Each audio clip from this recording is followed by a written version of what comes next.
said to be mapped and understood.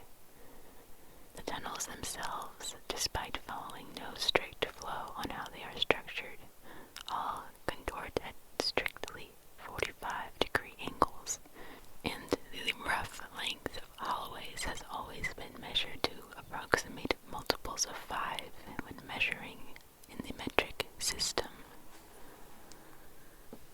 The various tunnels also are usually rather tight and narrow, either because of the original dimensions of the tunnels, which sometimes barely fit those of the larger buildings from shoulder to shoulder, or by the machinery, wiring, or other industrial equipment strung up along the walls and ceilings.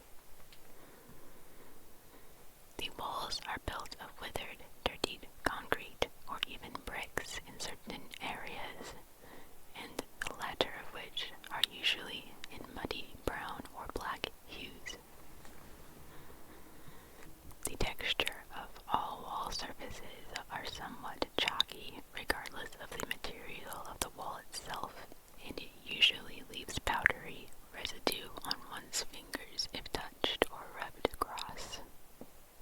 In extremely tight corridors, this even leaves marks and stains on clothing or occasional bruises on skin. In a majority of hallways, however, the chalky and tattered walls are often obstructed by imposing, rarely operational machinery that usually covers one or both walls from floor to ceiling.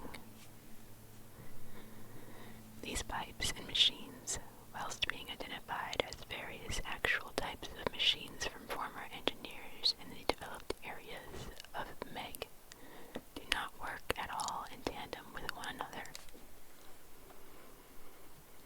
Instead, each of these industrial appliances are placed in arbitrary locations across level 2 and do little more than connect to one another with piping and working electricity. In the modern era, these machines usually create little more than quiet internal whirring noises, as if the machines are faulty. Additionally, each machine is usually connected by long, thick pipes that transfer fluids, electricity, gases, or even solid objects on sparse occasions. While piping and machinery are an ever-abundant sight, similarly, industrial handheld equipment scatters various holes. Flatbed trolleys are one such common appearance, which usually possess items such as miscellaneous machine parts, oil drums, and metal, cardboard, and wooden boxes, often chocked full of livable materials. In addition, scraps of paper, old tools, and shattered glass from old light bulbs also cover the level's floor in random areas, usually without much rhyme or reason. Other, more miscellaneous and unremarkable objects include the following: toolboxes, wood piles, dismantled machine pieces, rusted pipes, step ladders, large extension cords, power tools, and fold-out chairs.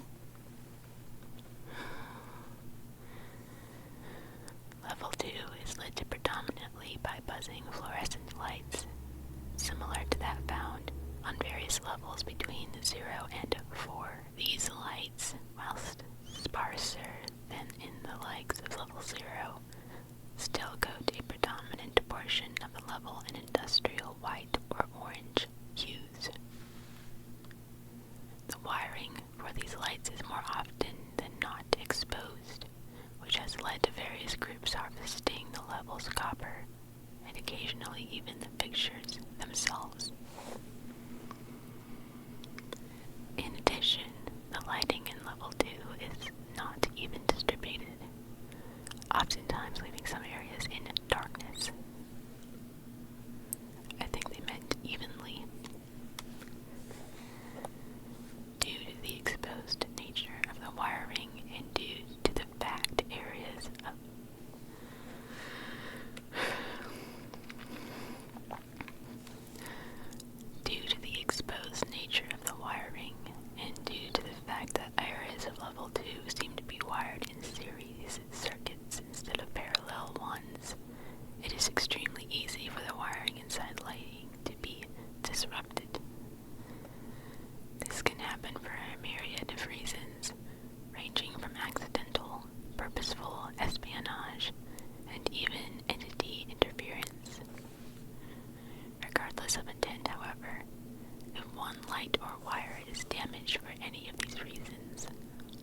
lights within a set space will immediately deactivate, plunging the local area of level 2 into darkness.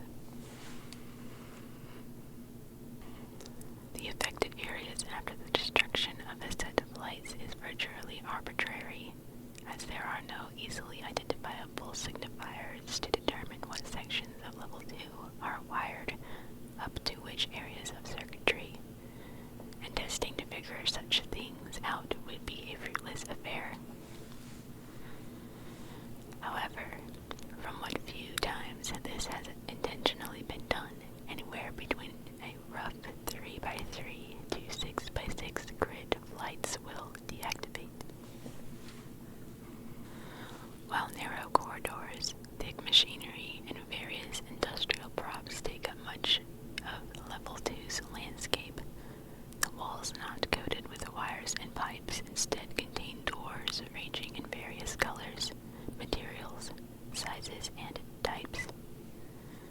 The default designs for these doors are usually of a steel construction that swivels inwards to whatever lays on the other side of the room, as well as usually being painted in various shades of white, gray, and cream. More often than not, these doors also contain various amounts of additional decoration on top of them, usually in the form of patterns like embossed or debossed squares, locks, signs, spray-painted symbols, windows, or even damage to their main structure.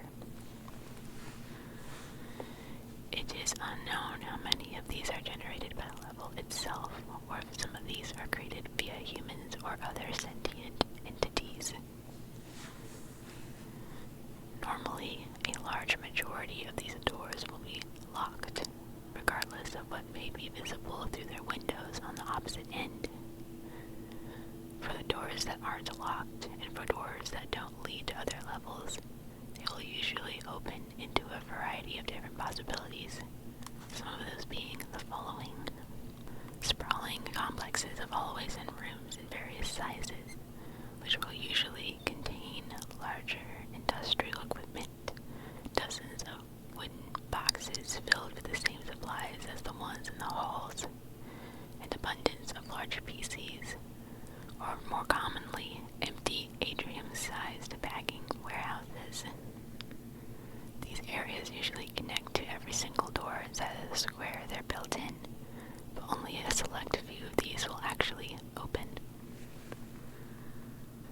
These rooms were most commonly used by groups that used to inhabit Level 2 and are still used relatively frequently by modern groups to quickly access the internet.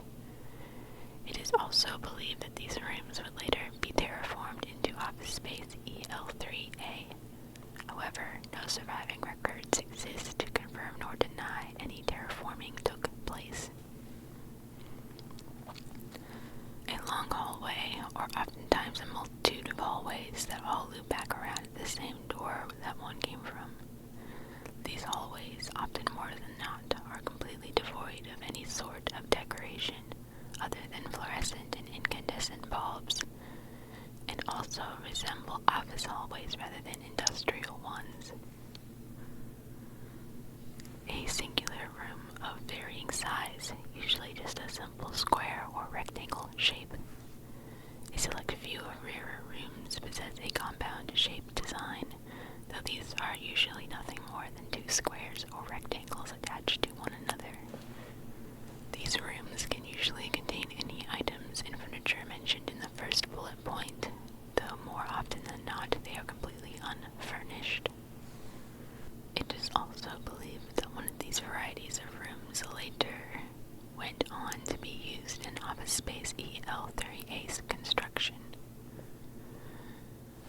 For a large majority of specifically locked doors, and for the even fewer amount that have windows built into them, the views into the other ends of these doors will be that of an entirely black void. In most cases, this form of room is inaccessible due to the doorway to enter it being in a permanently locked state. However, especially in more recent years during the heavy industrialization of Level 2, certain doors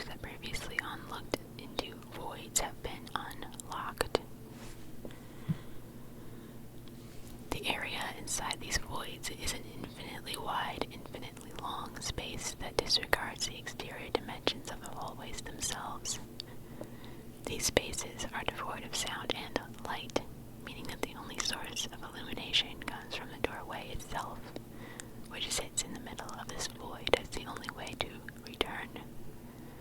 It is extremely easy to get lost and perish in these infinite lightless voids, and entering them is not recommended. Level 2, for hundreds of years, has acted as somewhat of a nexus for various groups to converge in one common area. Its landscape was, for many groups, a decent area to attempt settling due to its hub-like nature to many different levels, many of which had food and water, and the fact that many people enter level 2 straight from the front rooms. The latter most reason has often been a calling for the more charitable groups of the Backrooms to set up bases, signs, and send out volunteers to pick up new wanderers to acclimate to their new permanent way of life. Level 2 has been a home to far too many groups over the years to count. Every single cataloged group, from the smallest ragtag group of people to the largest industrial monopolies. So as such, only the important noteworthy groups have been listed. With the exception of the Lost, who previously resided in Level 2 countless centuries ago, the Machina are one of the earliest cataloged settlers of Level 2. Initially starting as a simple animalistic entity race as late as 1000 BC, the Machinas progressively evolved to develop sentience and to move beyond their simple instincts. From this, the Machina began to spread and inhabit various levels of the Backrooms. Their occupations of levels predated that of the Lost, if their primary data is to be believed, and most importantly to this article, their main home was on Level 2. Level 2 was in many ways a perfect home base for the Machina. To aid in surviving the harsh conditions of the Backrooms, as well as to boast their own thinking capacity, the Machina began to build cybernetic enhancements and form somewhat of a bulky armor that was pivotal to certain elements of their culture. To create these suits, which are detailed in far greater detail in their main article, they stripped large portions of Level 2's machinery and heavily repurposed them for their own needs. Though the Machina would have most certainly had one at some point, a definitive location for a capital city of some variety has never truly been pinpointed. A significantly large abandoned city near the exit to level 811 has been discovered in recent years, which could have once been the main city for the Machina, though without any primary sources on the subject who discovered it, it is ultimately impossible to know. The Machina, as well as cutting the walls and all of its piping and machinery, they would build their actual residencies inside the rooms and areas that would be behind the doors. Should doors have been unlocked, the inside of the rooms would have been completely dispelled of whatever useful mechanics they had by the group, which would have subsequently been recycled into their furniture, metal exoskeletons, or their rudimentary weapons for the materials which were only scrap-worthy. The ultimate downfall of the Machina was due to their resource draining of the level itself. While humans in the present day are experiencing a similar issue, the Machina's experience of a resource drought was a far more pressing matter due to their technology having developed to rely on the materials the level gave. Quickly, the Machina's population began to drastically dwindle.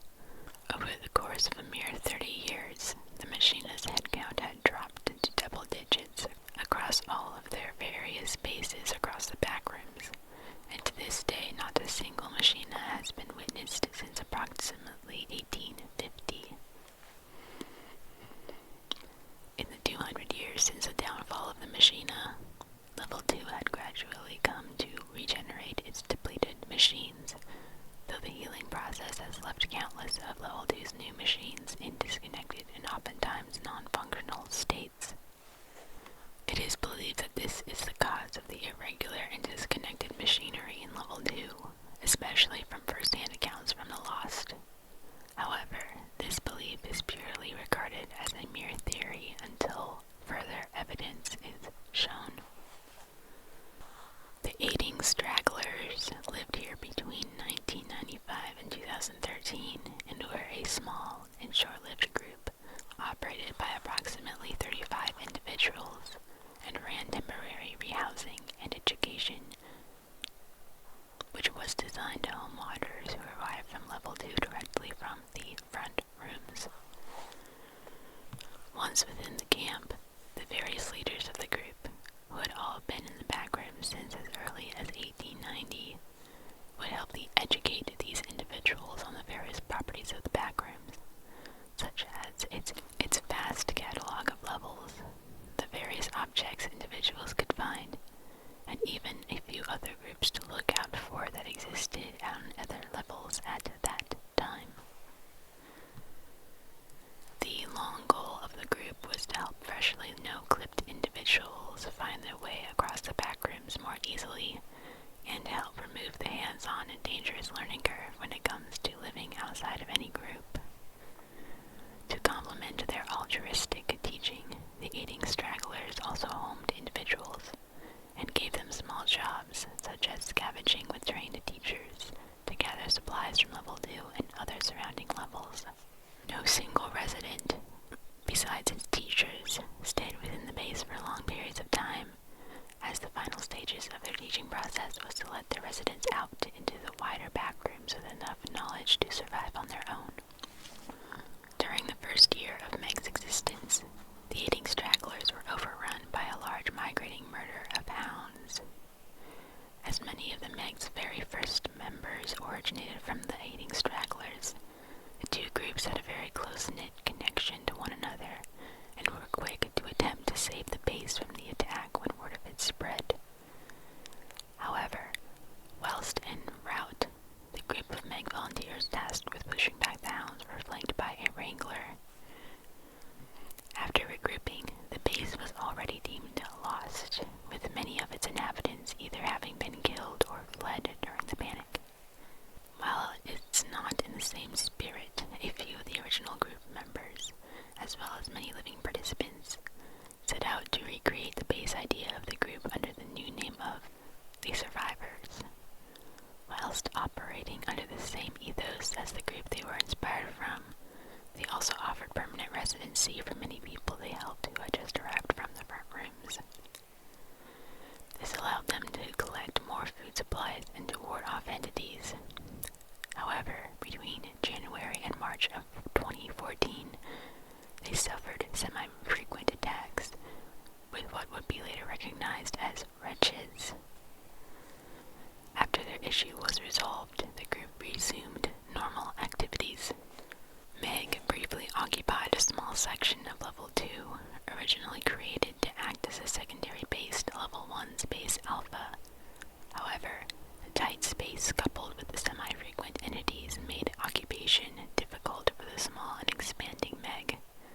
As such, the group moved the base to Level 3, which, while still being a tough level to survive on, was deemed a better candidate to erect the base, which would later become the organization's third most active and most important location.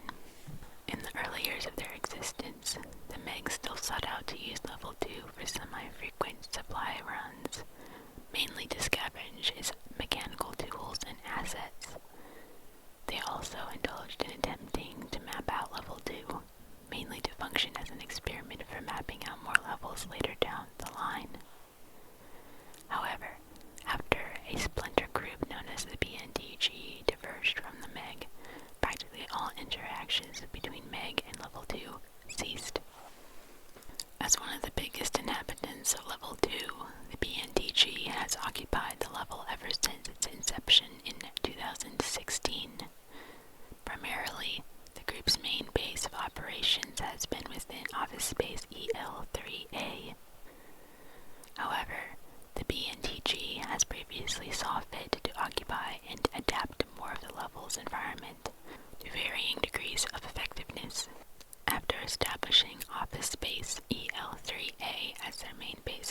operations, a process which is theorized to have required heavy terraforming.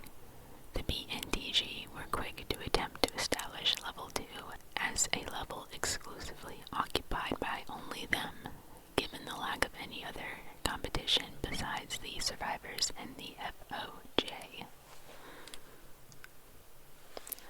While the ideas were tossed around between the BNTG's higher-ups, which included creating safe walkways to each of the known exits and attempting to terraform out entire chunks of the level to build homes with, it was decided that a narrow-gauge tramway would be constructed along a vast chunk of nearby land close to the office space EL3A.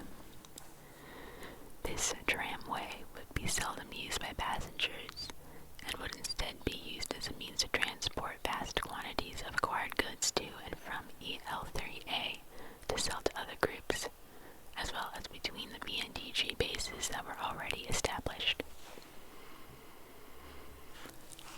After deciding the train would be powered via Level 2's electricity, various car batteries and generators were salvaged from Level 11 and Level 35, as well as various trays from Level 82, in order to collect enough units to store and transmit the needed electricity to keep the trains running. Approximately 20 were created, which would all be powered by the various batteries the group acquired. With modifications, these batteries would later be able to be recharged from Level 2's natural electricity each time they depleted. After enough drawings and plans of which routes the train would take were devised, deconstruction of a vast quantity of Level 2's tunnels began. In order to clear room, tunnels that were extraordinarily slim had much of their piping, wiring, and machinery stripped from their walls, which would later be repurposed as trading materials. Many of these supplies and components are also recycled to charge these batteries, which aided in preparations for the tramway's completion. This process, despite causing semi-frequent blackouts whilst attempting to understand which sections of wiring attached to the lights, was completed without any real hitch. Afterwards, the more difficult process of acquiring and gauging rails was initially done by measuring grooves into the track, which were used by upscaling the measurements of the model tracks presented on level 111, and subsequently sourcing rails from level 172. Although this caused issues with the track being overly thick, as well as being extremely awkward to fit around the 45 or 90-degree corners of the level, enough modifications to the rails eventually secured the finalization of the track system. Although initially hailed as a success, being able to transport all sorts of goods from various levels and speed up trades with minor, unsubstantial groups within Level 2, mechanical problems were quick to manifest. Despite the work done to widen hallways, the trains would frequently hit walls while swinging around corners, and were also known to derail due to uneven gauging of track, the aforementioned tight corners, and generally poor track quality. Despite the faults, however, the operation kept running as standard, even incorporating occasional passenger excursions for those requiring safe transit to other levels. This, as one may expect, added extra strain and usage to the locomotives as well as the batteries they operated on. As no new batteries were ever harvested after the workload of the trains increased, the batteries were needing to be charged more often, sometimes midway through journeys. Not even 2 weeks into beginning to haul passengers and increasing the amount of daily freight services, the entirety of Level 2 short-circuited. According to miscellaneous reports from the organization, when a third, quite possibly faulty, battery was plugged into a designated charging area, the entirety of EL3A was plunged into complete darkness. It was believed that the blackout had only affected 𝙻𝚎𝚟𝚎𝚕 itself. However, it was quickly discovered that the lack of power was level-wide after a few of the organization's members set off to find help from the other BNDG bases on other levels. This blackout ceased all mechanical and electronic operations within Level 2, as well as cutting off travel to Level 126 and Level 811, due to both exits requiring some level of electricity to function. After the machinery failed, the pipes of Level 2 began to accumulate the various solids, liquids, and gases that they transported. This, on sparse occasions, caused certain pipes to burst, leak, or leave certain areas of Level 2 with a thick, pungent smell similar to that of rotting meat. Alongside the pipes ceasing operation, the usually abundant lights of Level 2 immediately faltered as well, most simply deactivated. However, a few of the fluorescents are known to have burst due to the sudden power outage. During this time, many flashlights were being given to any explorer from any group who wished to explore Level 2 after the word had traveled far enough of the damage. After a few days, violet lights seemingly began to activate at sparse portions of the level, resembling a form of soft emergency lighting, which aided wanderers in navigating the level. In addition, a select few entrances and exits ceased to work, and some of the previously locked doors of Level 2 reopened. This subsequently led to the ability to enter the void rooms, which has unfortunately caused certain wanderers to go missing within them in their curiosity to see what was within them after the blackout itself ended. Overall, this blackout lasted a total of 2 years, with all life suddenly springing back into Level 2 when the main lights reactivated and the pipes began their transmission of anomalous items again. After the blackout, the railway system the BNDG created was left to the elements, and the group quietly regained its main base in 𝙻𝚎𝚟𝚎𝚕 after a majority of its staff migrated elsewhere during the blackout. Additionally, very few groups have shown interest in occupying Level 2 since its blackouts, though for a myriad of reasons, from its catastrophic design to the inherent danger. The main reason occupation of Level 2 has been so infrequent is due to the fact that any group, regardless of age, sees it a better fit to occupy elsewhere. While a hub of select few levels and mechanical tools, Level 2 has a severe lack of edible foods and medical supplies, with those that do live on Level 2 relying on imports or going to other levels for their needed materials. After the lights reignited, virtually all of Level 2's machinery ceased functioning, only producing quiet and internal whirring noises as if pieces of their construction were dislodged or broken. In addition, there are still portions of Level 2 that are still trapped within a brownout, having only a few lights operational, and all machinery and piping quiet. As such, especially in the face of far more habitable levels, such as Level 11 or Level 186, many major and minor groups have opted to migrate to levels with better standards of living, as well as better supplies.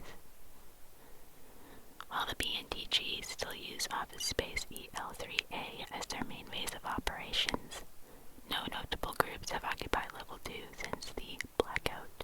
Due to the extremely explored and mapped nature of Level 2, a variety of common and exclusive entities reside on this level. Additionally, due to Level 2 once being a social hub level, many entities that are well known in the current day were originally discovered within Level 2. The complete list of entities, as well as the discovery documents for the creatures that were discovered at Level 2, are listed below. Level 2, due to how well understood it has become over the last few decades, has had a variety of entrances and exits discovered that led to other normal levels, sublevels, and unnumbered levels.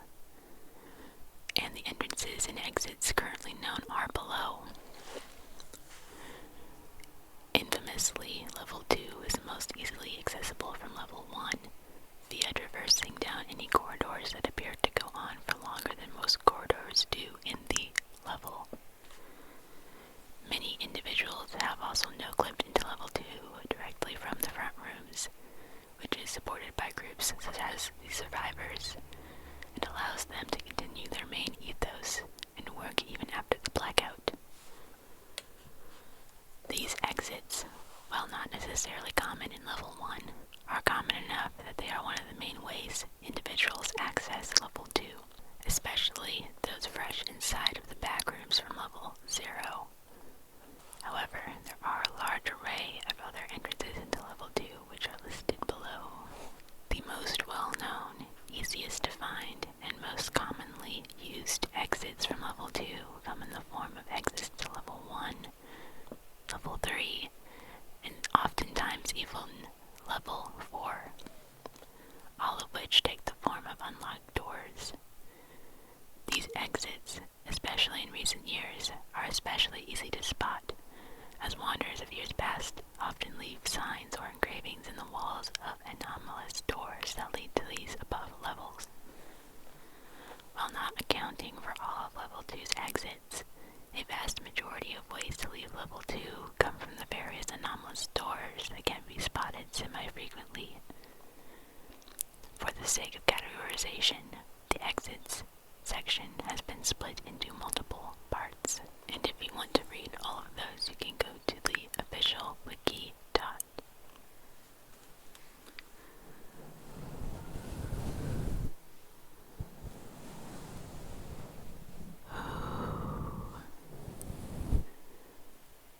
We're finally done. That was a lot longer than I expected it to be, but that was level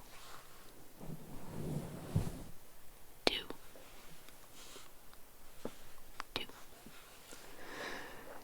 That was a lot of fun to read, and also even more fun to try to figure out what it was talking about at times. Don't forget to like and subscribe if you enjoyed the video. If you want to see more, then definitely subscribe. I can't believe that there are 150 of you though. I can't even, that's amazing. I really appreciate all of you who have subscribed so far, and it's so motivating, it's so validating, and I love it. And so,